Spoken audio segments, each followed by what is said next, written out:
Hey, First Assembly, this is Pastor Wes, and I want to welcome you to Wednesday Word.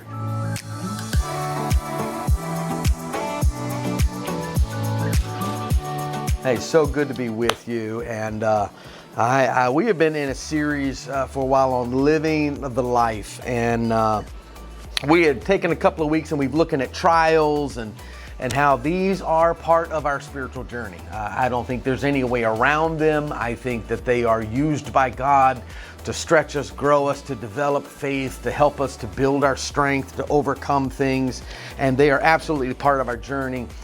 There are certain things you will only learn in the fire, and you may not like that to be true, but it doesn't change the fact that that is true. There are some things we're only going to learn in the furnace. There are some things we're only going to learn in the lion's den. And the thing I have to believe and to trust is that God wastes nothing. And I believe that nothing comes to our lives that doesn't pass through His hands. And so I have to trust Him, that whatever is going on, I'm saying, God, you're with me. God, you're for me. You will help me get through this, that you'll give me wisdom, you'll give me strength, you'll give me endurance to know what are the fights I need to fight and what are the things I need to say, not my monkeys, not my circus, right? There are things for me to learn and ways for me to grow in these things, through these things, to become more like Him. And, we can go into a lot more detail, and I would encourage you to go back over the last couple of weeks that I was sharing and check those things out. But I recently read a story about a man that was kind of carrying a few more pounds than he wanted to, and he decided he was going to lose some weight. And so one of the things that he did was, he said, when I drive to work in the mornings, I'm going to go a different route, because my old route took me by a donut shop, and he would often stop and have some donuts, and he knows that was part of his problem. And so he told his coworkers, I'm not going by the donut shop, I'm driving a different way to work. And that was his decision. So everything was good for a couple of days. And then one day he walks into the office and he has a dozen donuts for everybody. And his coworkers ask him, what happened? What's going on? And he's like, well, these donuts are from the Lord. And they said, well, what do you mean? Help us understand this. And this is what he tells them. He says this: that morning when I left my house, I went the old way to work, the way that brought me by the donut shop. And so I knew I needed strength. And so I prayed. And this was his prayer: Lord, if you want me to have some of these donuts, let there be a parking spot right in front of the store. And that's how I'll know you want me to have some donuts. And he says, and sure enough, after 8 times around the block, there was a parking spot right in front of the store. So we're going to take some time this evening, and we're going to look at dealing with temptation. Because as long as we are on this earth, as long as we are on this side of eternity, we are going to be tempted, and we're going to have to deal with temptation in our lives. It is part of the spiritual battle that we fight. I think I said last week or the week before that the trials that our lives find themselves in, I believe, are custom designed for us. And I think temptations can be the same way. The foundation is the same, but the way that comes to our lives are designed for us by the enemy. Again, God uses trials to build us. The enemy uses temptations to tear us down. Now, without Christ, all we have to fight these things, our temptations, is our own physical determination, our willpower. I'll just say no harder and longer, and that's how I'll overcome these things. And you and I both know that different people have different levels of determination. Some people can be a little more hard-headed and a little more disciplined in things than others. It's okay to resist things and to want to break things, but it doesn't always address the heart. Like the guy with the donut, some people could never drive by that store again, and other people drive by and said, Lord, if there's an open spot, that's a sign to me that you want me to have donuts. But here's the thing: with Christ and in Christ, we've been given weapons to fight. And so we are far from defenseless against temptation, but we have to understand what it is and how to work, how to combat it, how to engage in it. And so the Bible is very clear about the nature of temptations, the way that works. James talks about this in James 1, 13 to 14 says this: and remember, When you are being tempted, do not say, God is tempting me. God is never tempted to do wrong, and He never tempts anyone else. Temptation comes from our desires, which entice us and drag us away. Now, James previously had been talking about trials, and he goes into temptation, and there is a real connection between trials and temptation in our lives. The same Greek word used to describe trials in James 1:2 is used in verb form for tempted in verse 13. And so what that means is this, that the same event that you're going in can be a trial or a temptation, depending on its purpose and how we respond to it. A trial is created or allowed by God to strengthen us in our faith and to grow us spiritually. That's how a trial can impact us. A temptation is a solicitation or an enticement to evil that comes from the enemy. All right? It is an invitation to disobey or to rebel against God with the intention of stifling our spiritual growth, limiting you in the way that you bring God glory. And so a trial is designed to develop you. A temptation is designed to defeat you. And so what happens is this. The enemy will try to take a trial and turn it into a temptation. And we see this at work in the book of Genesis with Adam and Eve. God put a tree right in the middle and told them not to eat it. It says in Genesis 2:17, but you must not eat from the tree of knowledge of good and evil, for when you eat from it, you will certainly die. But then the enemy comes along and turns this into a trial. It was a trial that tested their willingness to obey God. It was a trial that turned into a temptation by tempting Eve with a desire to be like God and planting the idea in her mind that God was holding out on her. Oh, God doesn't, if you eat the fruit, you're gonna know things that God knows. You're gonna see things the way God sees them. God had designed a trial. Satan twisted it into a temptation towards evil. And I think this can be applied to a lot of different things. Let's say there's a financial struggle that maybe has come to our lives, and God is allowing this because He wants to teach us to pray, and He wants to teach us to look to Him and trust in Him. But our response to it is to go buy lottery tickets and try to hit it big and pay our debts. All right, the enemy has turned a God trial into a temptation to find an easy fix or a quick way out. You know, other times trials and temptations are very different. And here's the thing we have to understand, that God will never tempt you to sin. If there is something in your life, you're like, I want it is contrary to God or His nature, that is never the Lord. A temptation to a sexual sin is never a trial sent by God. He doesn't test our faith by setting us up to fail. That's not who He was. William Braxton, a dear friend of mine, and I always had a saying that went like this: don't let your blessing be a cursing. All right? Don't let your blessing be a cursing. And so, you know, you pray to meet somebody who's good and godly, and then you meet someone who's good and godly, but then you don't set healthy boundaries in your life, and all of a sudden you begin to be tempted in some physical desires, and they kind of take root, and then you find yourself struggling, and all of a sudden the very thing that God sent you as an answer to prayer that was good and godly has now become a trial and a test of something that's not really good for you and is hurting your walk in your life of faith. It's like the mom that walks into the kitchen and there's her little girl standing on the chair with a cookie in her mouth. And mom says, sweetheart, I told you not to eat a cookie. And the little girl says, I know, Mom. She goes, I just got up here to smell them, but then my teeth got caught. You know, and so here's what gets us. We're facing a trial, and all of a sudden the enemy makes it a temptation and our teeth get caught. I just wanted a little nibble. I just wanted a little bite. And temptation is different from trials in its source and its purpose and its intended outcome. Temptation is the work of the enemy from the beginning to the very end. And James knew that we in our flesh would often, when we experience these things, blame God for them.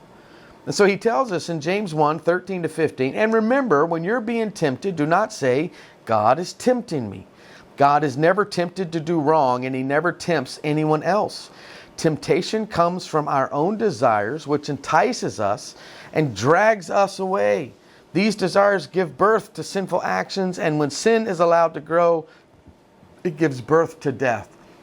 So He tests us, He tries us so that we grow and we become stronger. That's what God does. That's what God does for us.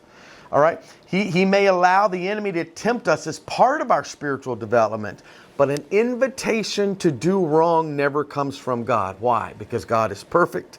God is holy. God is separate from sin.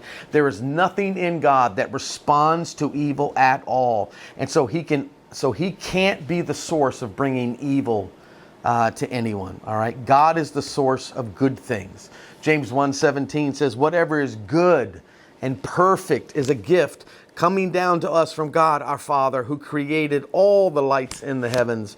He never casts or never changes or casts a shifting shadow. God won't cause you to sin, and the devil can't make you sin. All right. He offers us temptations. He makes it look inviting, but he can't make you sin. You have to choose it, and you have to cooperate with it. All right. The enemy's power is influence and deception, not coercion. All right. James 1:14-15 tells us how temptation works and moves us towards sin. That it starts with an idea and then a thought, and then it comes to an action, and then it leads us to consequences. And James tells us that what carries us away is our own desires and lusts. Now, you know, that word lust, that's a strong word. Lust is a strong desire. It is a legitimate desire that becomes something that dominates our thinking and is instigating our actions. All right. Like that, food is good. You know, I love good food. Free food's even better food. All right. We need food for nourishment, but you can also lust for food and it leads you to gluttony. All right. So something that God says this is good can be taken and used in a negative way that leads us to something else. And so it's good to know that almost every temptation that you experience is built off of a God-given desire. Okay? That's the way the enemy works. If something wasn't desirable, then the temptation wouldn't work. You know, if the enemy tempted you to go and do something and you had no desire to do that, you'd be like, no thanks. So he uses what you care about. He uses the things that does impact you. He knows how to take the good things of God and mix in a little bit of deception and some empty promises to try to entice us to move away from what is true and what is life. And that's the word that he uses in James 1:14. He uses the word entice, almost like a fisherman with a worm. My grandson recently has been going fishing with his dad and putting worms on the hook. And I talked to him the other night and he's like, oh, Pop, I hooked a fish and he pulls so hard. But this is what happens. You put a worm on the hook to entice the fish to bite. You know, the fish is looking for food. The fish isn't looking to become dinner, right? The mouse isn't looking for the mousetrap. It's looking for the cheese. But this is what the enemy does. There are people who are in financial debt because of deception. They had a desire to buy something they couldn't afford or they didn't really need, but it was presented to them in a way that they believed they had to have it and they couldn't live without it. And then you have something, and you and I both know this because we've all experienced this. You kind of have something, oh, I got to have this, I just need this, and this is going to be the best thing. And then you get it, and as soon as you get it, all of a sudden, there's something else you need. Now I need that. And you know what else I ought to have? And we step into that trap not really realizing that we'd be paying for it for years. One of the very first memories that I have of this is, a year after my wife and I got married. We got married in 1991.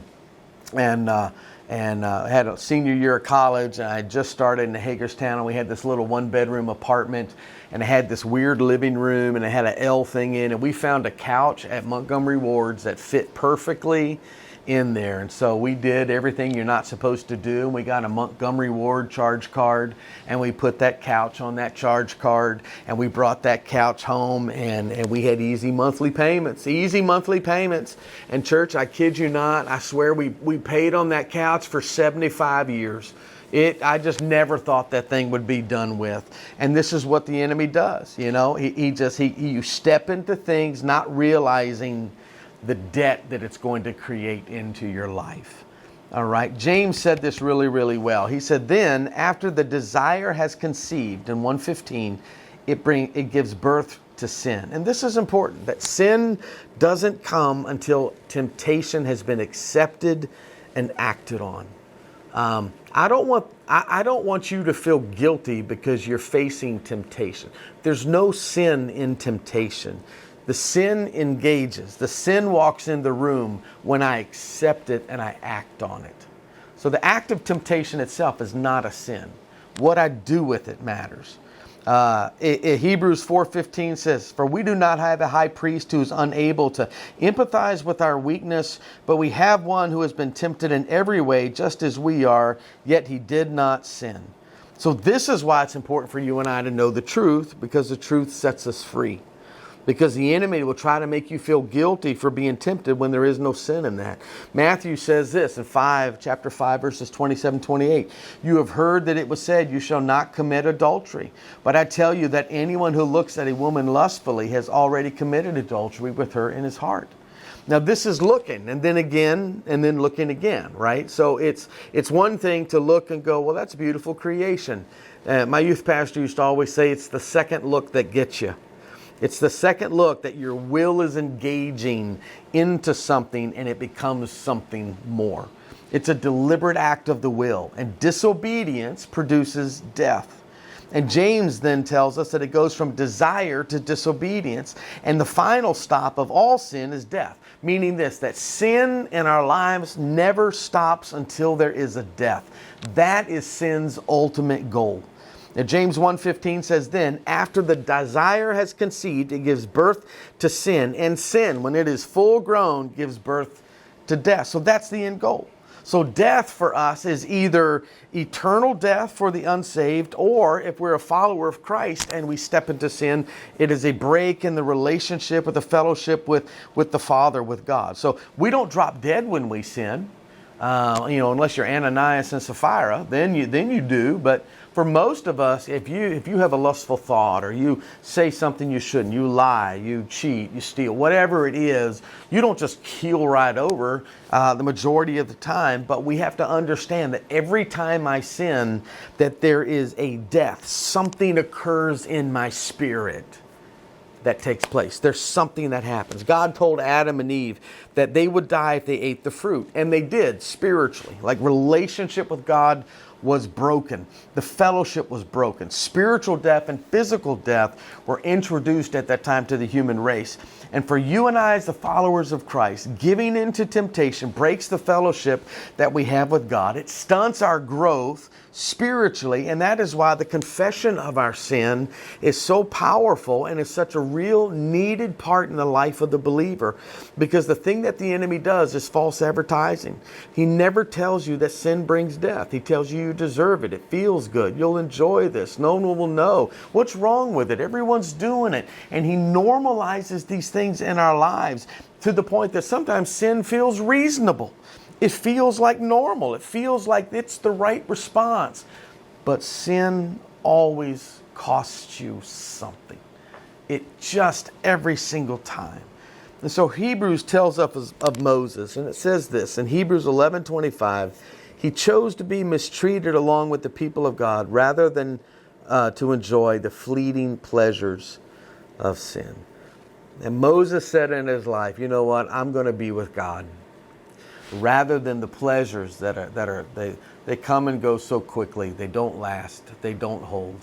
I'm going to stay with Jesus. And you know what? I pray for all of us to be able to say that the temptations that come that are temporary, that are there for a moment and then go, no, I'm going to stay with Jesus. I'm not going to find my own way and chase my own desire. I'm going to say, God, what honors you? And how do I love you? God, how can I honor you by loving my wife? How can I honor you by loving my children? How can I honor you by loving my church? And I'm not going to look for the shortcuts and the easy things. I'm going to be willing to do the hard stuff. And I'm going to find my walk with Him and do it. And I pray that we would all grow to see sin like that. That I'm going to pass on the temporary so that I can stay in the favor and the obedience of God. Because I'll tell you what will stunt your growth, death will. And sin always leads us to death. So I want to encourage you this week to maybe step back and look at what are the things I'm facing in my life? What are the things that I'm going through in my life? Is it a trial or has it become a temptation? And ask God to lead you and guide you. First Assembly, I love you and I pray that you're blessed. Got some awesome things coming up, and I know you're watching online, but we have our backpack drive going on, $30 a backpack. Please help us get backpacks for some kids. $30. You can give online and just write backpack in it. We'll make sure it gets there. We're also digging some wells in Zambia, and I want to encourage you, if you want to be a part of that, you can just write wells, but we're going to make sure it gets where it needs to go. But I bless you, and I pray you have a great week, and I want to encourage you to tell somebody about Jesus.